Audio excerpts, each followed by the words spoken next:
been a full day already. I would have gone to the DMV and back. Ooh. How do you spell that? Dea Emavea. Put down closer. Get over here. How about this? There you go. Perfect. Hello, everyone. Hello. Why is it so goddamn cold today? So, Is it cold? Oof. there's a I turned the heat up thinking that you guys were coming over. And I was like, what the fuck am I doing? There's no point because Chad's got to come back at 3. And I was like, what, why are we even thinking about that? Exactly. yeah, it's gonna be. I think next Monday the low is gonna be 18. That's all right. Still old enough. There you go. Mm-hmm. Nice. Blackwater draw. Yeah. We'll see them on the 26th. All right. What do you got to say for yourself, Eric? You see Hughes? I got to say, Chad, what episode is this, Chad? This is episode number 106 of SlapperCast. Good morning, everybody. Good morning. Oh, Morning. Chad. Eric's in a mobile home today. I am. And it's actually in en route. I've gone mobile. Yes. Is that a Who song? Yeah. I'm not sure that's what he's talking about, though. So I'm looking at my screen, and I've got no like blips or anything like that on my microphone. Am I coming through okay on your end? Fairly. The signal's a little low, but it's usable. How about now? Oh, that's even better. I turned the gain up on my little iRig. Well, there you go. Yeah. There you go. I don't know why Always I gaining. If you're not grinding, you're gaining. Yeah, grinding, not gaining. There it is. There it is. Anyway, So what's new? What's going on? what is new? A lot of stuff. Great news to start off with. We last episode we talked about all our gigs. Well, we promptly canceled 2 of them right after the show. So we But we're still playing. Yeah. Yeah, we were doing an outdoor gig in Tomball, and it was going to be for the Precinct 4 out there, and that got cancelled. I mean, I just hung up with, just got off the thing here and then turned on the thing. Yeah, it's canceled. And then the Sherwood thing, Sherwood's not doing anything this early at all. So I think they've canceled their season again. So we won't be doing the Sherwood gig. So, and then also... Yeah, we still... Go ahead. I said we still have the Hawk Winery show, as far as I know, later this month, the 21st, I believe, Sunday the 21st. Outdoors, if it's not... Should be rain or shine. Yeah. Yeah. Yeah. Did you say rain or shine? Hey. Rain or shine. Yeah. La la la la la la la la. There you go. Is there another band for the Hawk Winery? I don't know. There was the last time, Okay. and I don't know. I wouldn't think so. I hope not. I know your microphone's going to press charges, but Yeah. Yeah. Call the police. yeah. There you go. That's what we want. Call Yes. the police. Excuse me, sir. Do you want to buy any rubber nipples? Yeah. So anyway, and also last week you, Patrick, appeared on Derek Warfield's live stream show With the Young Wolf Tones, yes. and they premiered the world premiere of a new video of a live performance of Wild Rover that we did with Jeff Duncan at George Theater, thanks to our friends Michael Mullins and crew. Yeah. So Malcolm and Lloyd as well. yeah, Excellent. Yeah. So I'm gonna get a lot of people asking about Paddy's Day, and we're nothing cemented, nothing's down. I know it's for March sure. 7th. I think it's March 17th this year. I think that sounds about right. But again, I don't trust anybody that licks their microphone or sniffs it. So we'll do a little research. We'll get the research crew on that. Okay, guys, you got that? Good. So I know we're going to be out in West Texas for the 13th and 14th. I know we're going to be in we just added T-Bone Tom's on the Friday the 5th, I believe it is, March. However, March 17th is up in the air yet. People just don't, still have no idea. Hopefully we'll have a better idea tomorrow, Wednesday, what the outlook's going to be. But I mean, we can't put anything, we just can't nail anything down. Talked to Paul from New Potato. He's asking about stuff. And of course we want to go out to O'Bannon's and do that. But they can't close off the street because school's in session and it's a mess. So we'll get something. yeah. Be fun to do a happy hour at O'Bannon's and then come back and play the New Potato for the evening show or something like that. Yeah. Although I know the New Potato can only go till like 10 or something like that because of the They can't even go till 10. They can't even. They're screwed. I mean, that's not screwed, but I mean, their neighbors are just on their back. Yeah, that's what I mean. Yeah, just for the. So I mean, I thought if you got a noise permit, you could do whatever you wanted because it's within the hours of operation. But that's not. We'll see. And yeah, the video. We were talking for weeks now about the video doing the George Theater and putting those tracks together. That was just phenomenal work. Michael Mullins and Malcolm and Lloyd, like we just said, they worked tirelessly on this thing, and they gave us what is it, 5 terabytes of footage. I mean, just all kinds of shit. So anyway, we had a ton of stuff. So really, we're indebted for life to those guys. So cheers. Yeah, I just got another message from Martin Miller, our friend in Belfast. Yeah, you sent it to him? Yeah, he got it. I think he wants to do an article about us. So the guy Chad's talking about or singing about right now is a friend of ours from Belfast in Northern Ireland, and he is. I guess he was in the Sinn Féin party, and we became friends with him on Twitter, and then we sent him a video as well. He said, "Could we reciprocate with a feature ad in the Irish Echo?" Yes, Martin, you can. So I'm gonna. Now he's asking me to Dropbox him the file. Okay. Most certainly. I'll do that too. Yeah. Most certainly. Well, and be another great personality to get on here. I like him just because he's a runner. He does running videos, and the days that I don't feel like it, I watch his thing and I go, oh, that's good enough for me. So, I've been meaning to ask, has anybody been listening to any new music lately? Has anybody you guys found any stuff that you're listening to? Is there anything top of your music list right now? Define new. You mean just new to us? Anything you just stumbled upon, or even old stuff that's new again? Is there anything that's just top of your list right now? Eric. No.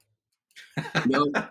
Although the new Cheap, I got the new Matthew Sweet record, and the new Cheap Trick song is out, and so they both sound good. Okay. Yeah, I bought a double live Slade record at Cactus a while back, and cool. I buy stacks of CDs at a time, and I forgot that I had that one, and I found it and I listened to it, and I said I'm not sure about that, and I listened to it again. It's 4 shows, but a lot of the repeat a lot of the same songs. I'm going to tell you, more people ripped Slade off than I always knew that. But it was so evident in their show and their performance, their banter, and their song stylings, and that's you might want to check that out. Yeah. If you're a rock and roll fan. And then our friend Dorian, the guy that did that our Blaggards shirt, with the forest, and it has us, through the trees and the leaves, and has our silhouettes in it. We're working on another project with him right now, but he had also sent Ballroom Blitz by Sweet. This week, and I started listening to some of that old glam stuff again, and just the real true birth of even the new wave of British heavy metal. All that stuff was just lifted straight out of there. Another thing that I have to backtrack here for a second. Another thing that I have to talk about is we're going to do a show for the Whip in Illinois. Lonesome Larry has a show. We're going to invade. I guess it's not invasion if you have permission, but I'm just used to invading a lot. And Auntie Lori, she works with Lonesome Larry up in Illinois. We've done shows for them before in Champaign, in Bloomington, and around the surrounding areas. Just wonderful, wonderful, wonderful people. So there'll be a link on our website to this, but we're going to put together basically a stack of Blackguard songs. Speaking of stealing music, the places that we stole our sound from, and when we get to do that. So very, very, we'll also be looking for sponsorship if people want to. If you're a company, or if you own your company, or you think somebody that might, that we'll be advertising, and it'll be, of course, everything is worldwide now with this wonderful little web. So it's going to be a Paddy's Day edition, and they'll probably run it a couple of times. So that's so look for that around Paddy's Day. That's going to be fun. Yeah, lots of fun. So, Chad, anything new you've been listening to?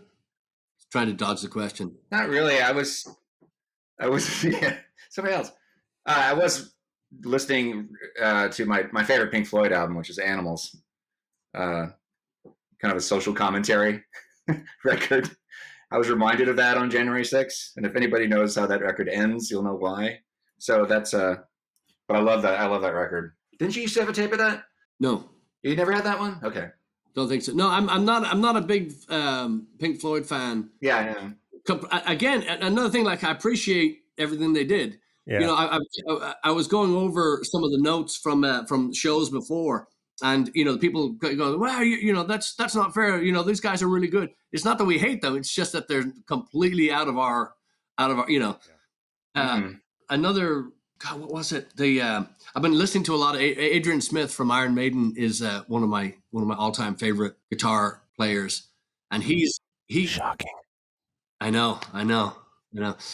He's a massive Rory Gallagher, Gary Moore fan. And actually, when he bought his first Les Paul, he wanted to sound like Thin Lizzy, Scott Gorham in particular. And but anyway, just going back through his catalog as well, I got to.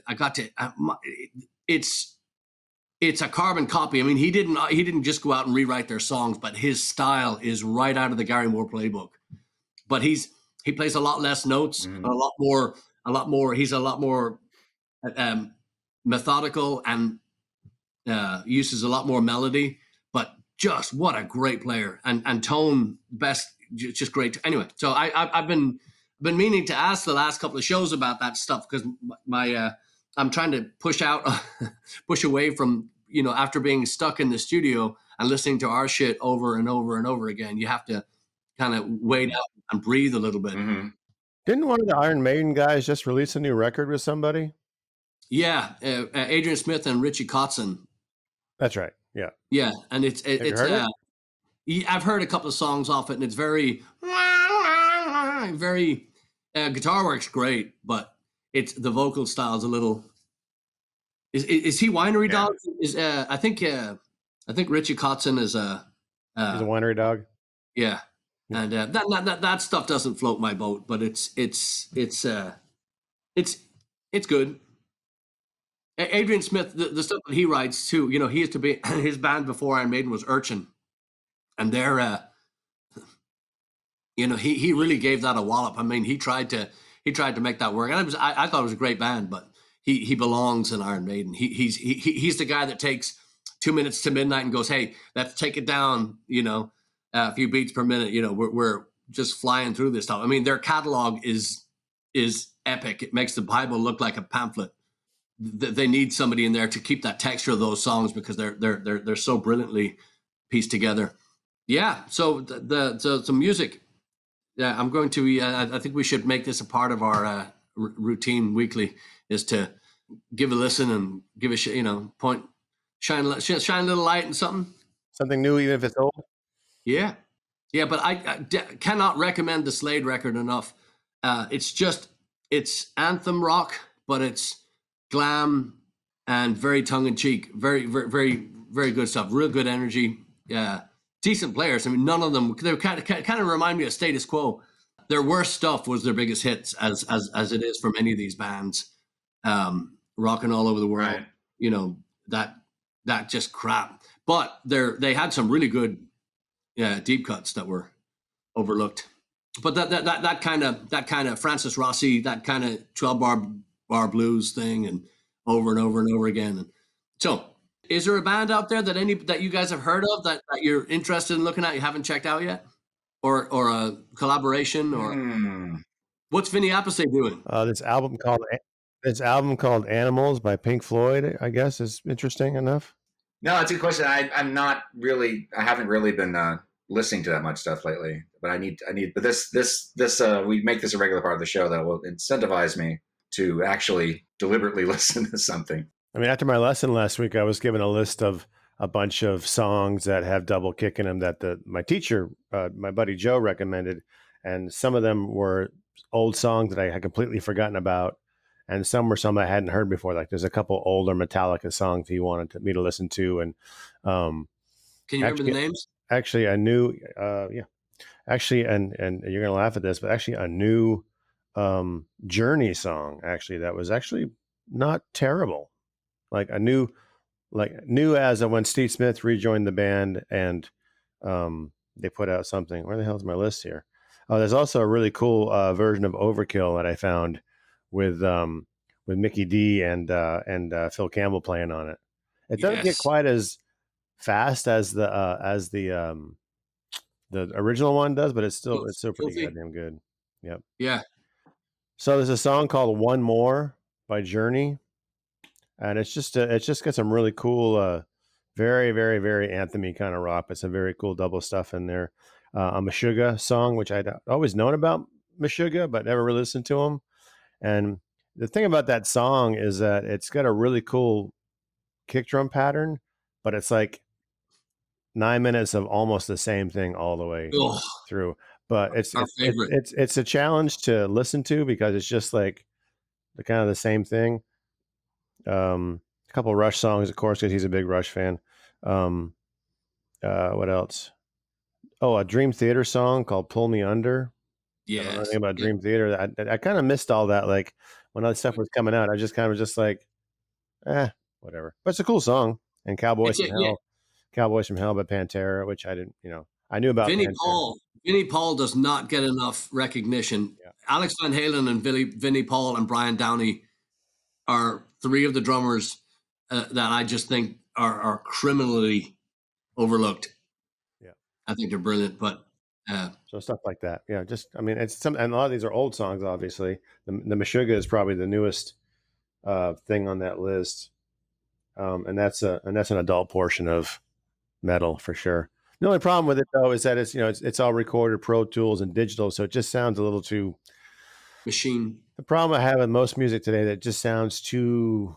There's no real warmth to it, like Yeah. you don't really like with older recordings, especially tape recordings. You can kind of hear like the air moving a little bit. It's a little bit warmer sound. So Case in point, Overkill with Filthy Phil. Yeah. That to me, that was more exciting. I mean, Mickey D is 1,000 times better than Phil, but the original recording, yeah, it's ridiculously good, and it just sounds cool, and not only is it a cool part, but just the overall sound of that recording just sounds good. So yeah, we're talking about Overkill by Motorhead. If you want to understand where double kick drum, the birth of double kick drum, essentially putting the story was Filthy Animal Taylor was in the studio, got there before the other guys, and he was doing that riff. He was just practicing his double kick, and Steve Clark came in and said, "Hey, play that again." They came up with Overkill, and to hear it live, then to if you want to just get any Motorhead and any live Motorhead with Mickey D on it, and you hear how that how that song just matured over time and just became easily one of the greats. Yeah, the Mickey D versions that I've heard, they're super super precise, and the Phil Taylor version is just a little bit. It moves a little bit back and forth, which makes it like, I think, kind of cooler. It's just like, oh, there's an actual human being playing that part. Yeah. I mean, Mickey D. I mean, you could just keep the drum camera on Mickey D for the show. He's another thing to do is just check out some of his drum solos on YouTube and just you will absolutely you just be floored. If drummer or not, musician or not, just watch how that guy moves and how he. Again, Nico is kind of the same as they use every drum that they put up there, and it's obscene the amount of drums that they have, but it works. I love it. It's good stuff. And do you have a favorite? Do you have a favorite? Nigel Glocker as well from Saxon, brilliant drummer. Do you have any favorite drummers? Do you have any Dave Lombardo, Slayer? Do you have any favorite drummers? You have favorite drummers that of the double kick? Obviously, Dave Lombardo is one. Actually, Louis Bellson, who's an old-time jazz drummer, he was like the first guy to really played, double kicks back in the 50s. Yeah. and he just kind of made it a thing, you know. And he's not quite as, it's more like dugga dugga dugga dugga dugga dugga dugga, kind of like an ostinato thing going on while he was solo over the top of it. But that had never really been done before. Yeah. You know, and then of course, once you get to the 60s, you get guys like Carmine Appice was kind of one of him, and Ginger Baker were two of the kind of guys that were like, hey, we can do this now. And, you know, everybody talks about John Bonham's, you know, he had one foot, but it's super fast. But I mean, for what I want to do, you know, I got to look at the double. I mean, John Bonham's great, but he doesn't play double kick, and that's really what I want to do. So I think, you know, obviously Dave Lombardo was one. As far as like quote unquote newer guys, like the stuff that Greg Bissonette was doing back in the mid '80s, you know, between the fusion stuff and then the David Lee Roth stuff, is great. Alex, of course. I think for me, the most exciting Van Halen songs are the ones that are not hits, are the ones where it's just like the tempo is blazing fast and Alex is just back there chugga chugga chugga chugga chugga chugga chugga. For me, that's like the best stuff. The people that I think play through Dave Lombardo, you started Slayer at the beginning of Slayer's career, and you move forward. You know, by the time you were getting to South of Heaven, and even God Hates Us All and that stuff, he had just really taken those all those influences, kind of Latin, you know, fusion, and he just added them to these songs, and these songs became very, very melodic. And, you know, Slayer's definitely an acquired taste. But if you like double kick and you like just really tasty drumming, that's the place to go. I do want to speak of tasty, that we were supposed to do this. We were going to do this in at my place today, and I'm upset we didn't, because I was given some coffee with from Louisiana with chicory in it. Mary Degnan, the lovely Mary Degnan, I know, and I made a pot of it on its own. God damn it! I had it, and it was okay, but I added it to our favorite, and I'm telling you something. It's gonna cure the world. I'm gonna call Michael Coakley this week. Last week now, but I'm gonna have him come on. Michael Coakley is one of the owners of O'Malley's up in Weston, Missouri. We talked about him, but I'm going to get him on because we are going to talk Paddy's Day, and we're going to talk going up the Midwest. We've already booked a July date, and I say fuck everything. If it's not happening, we're still going. So fuck everything, and July it is. And so we're going to get him on. We're going to talk. Let's twist his arm a little bit, see if we can get a little Western information out of him. Excellent. Yes. My student on Tuesdays, who was the one in San Antonio, whose dad and mom used to come and see us play at O'Bannon's and stuff like that at College Station. She made a point during her lesson to say, she's like, and this is exactly how she said it, because she's like, 12 years old or 11 years old. She's like, so my dad listens to a podcast that you're on, like when he drives to work. I'm like, yeah, cool. Yeah. SlapperCast. She's like, yes. She's like, it's called SlapperCast. And he came home one day and he said, I have to tell you something to the whole family. And he sat us down and he pulled it up on the speakers. And he got to the point where you guys said his name, and he was so happy he couldn't stop smiling. Yeah. That's really cool. Yeah. The fact he told me, and I told you guys, I told everyone that he was like, he heard his name and he was like, yay, cool. I didn't know that it was like ceremonial when he got home and like sat everybody down. It was like, check this out. And there we were talking about him on the podcast. It was kind of a cute, the way she told it was super cute. So that's wow. Yeah. Cool. I got lessons, doing a lesson thing. And there's a panel discussion that I kind of helped organize through the Percussive Arts Society that's going to be broadcast on today, Tuesday, the 16th. Excellent. At 5 p.m. Eastern time. It's Black History Month, so we got 4 Black artists, drummers, to talk about, racial stuff, and it kind of starts off like, hey, how's your pandemic going? And we're just kind of like, oh, this is cool. But then it really dives into like the heavy duty stuff about the George Floyd stuff and the administration and Breonna Taylor. And it gets pretty heavy. Yeah. So maybe we can link to it, Chad. I think it's going to be on Facebook and YouTube next today. So maybe we can link it Beautiful. And probably if it's on YouTube, they may end up like keeping it up there. So proud to be part of that. You said 5 cents? It was cool. Yeah. And I posted on my Instagram. I did post a picture of it. So you can check it out. What's your Instagram for the kids at home? ECH Drums.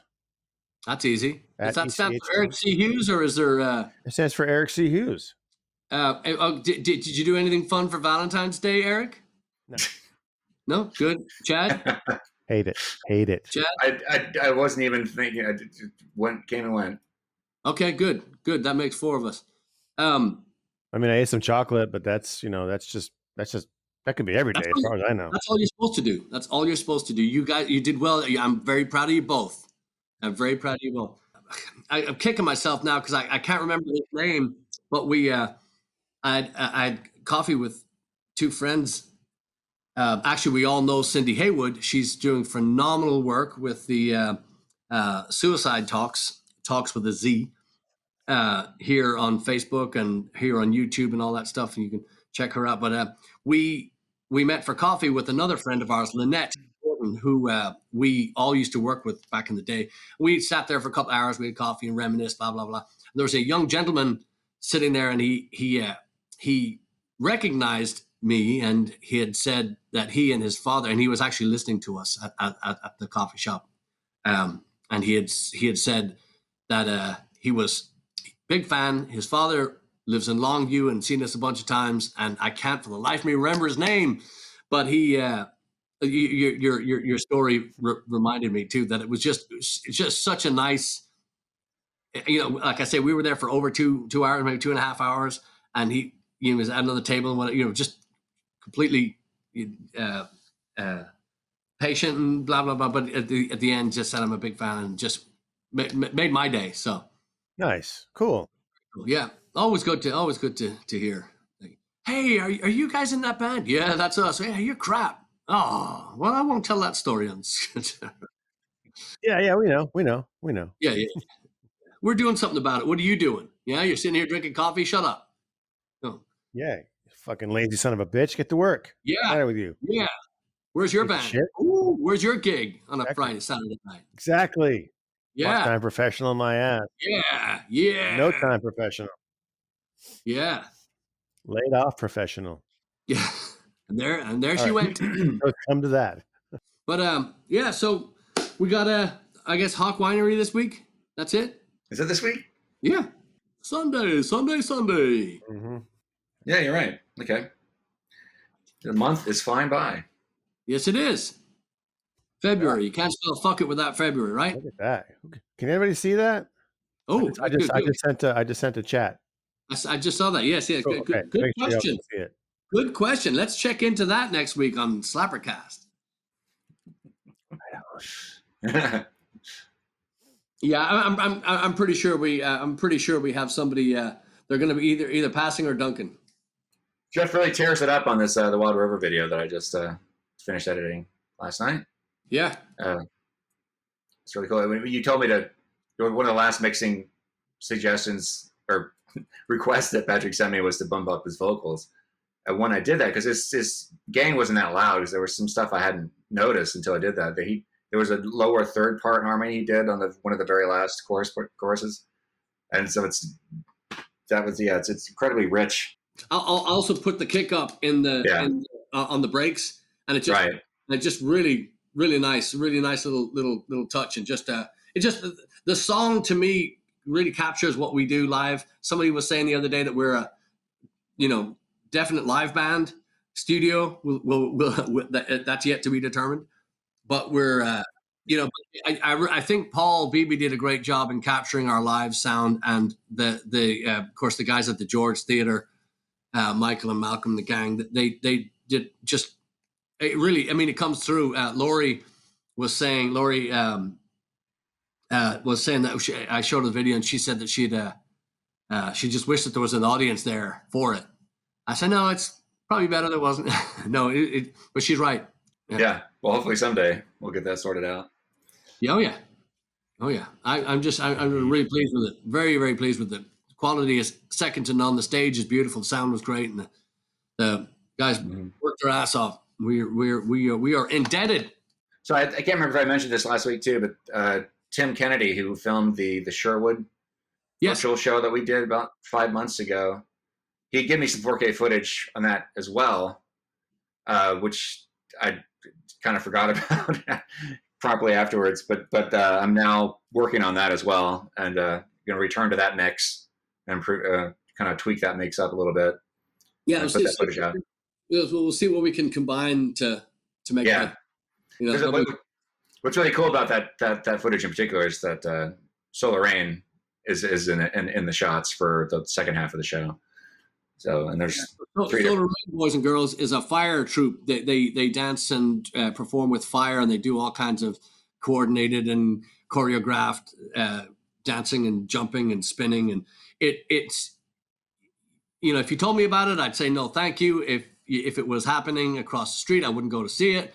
But then when I met them and I saw them perform, we are fans. So Solar Rain, you just look them up. They're here on YouTube if you're watching, or don't do the audio version. It's not as good. You might want to see this. And they're very they're very talented, and they're I mean, every time we're at Sherwood, we're always delighted to. This paraffin smell, I don't know, but they're great people, and they're really fun to watch. So I was re-listening to that whole show, not the whole thing, but I listened to most of it when I was walking yesterday, and there's some good stuff in there. Yeah, so it was a fun performance. So listen, thank you all, and remember, we do have some of those that we have. We only have the mugs now at the shows. So if you're coming to Hawk Winery, we'll have some mugs, and we'll have a handful of shirts. We're working on new T-shirts right now, shirts that we've never done before, shirts that style you've never seen before on us. And we're like I said, we're working every hour that we can, every hour that we're allowed. We're every time we can get in the studio, we're in there, and we're working on. Paul's done incredible mixes, so we're getting really, really close. I'm sure the Patreon people have already seen it, hopefully multiple times, but we'll be getting those videos coming out, and you'll be able to see some of the work that we've been doing. So it's gonna be very, very fun. It's some big surprise coming, as always. Excellent. Yes, grindr.com/ECH. Hey, you're ready, grindering. Well, not we, mostly you, but not me. Yeah. Yes. Exactly. So what do you say? Okay, thank you, folks. I say thank you, y'all. See you next week. Yeah, thanks for listening. Tell a friend, for the love of God. If you don't have a friend, tell your neighbor.